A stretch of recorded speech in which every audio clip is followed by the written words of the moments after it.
ஈசன் என்பவன் குருவை போலவே, ஈசன் என்பவன் குருவை போலவே தனக்காய் வாழாமல் தன்னையும் தருவானே, தனக்காய் வாழாமல் தன்னையும் தருவானே.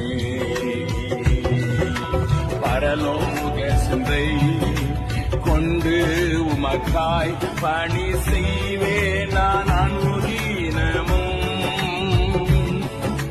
பரலோக சிந்தை கொண்டு உமக்காய் பணி செய்வேன் நான் அனுதினமும்.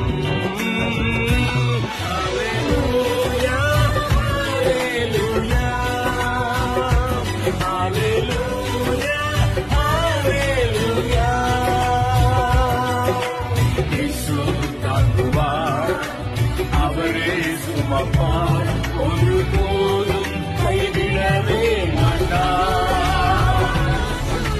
இயேசு தாங்குவார், அவரே சுமப்பார், ஒருபோதும்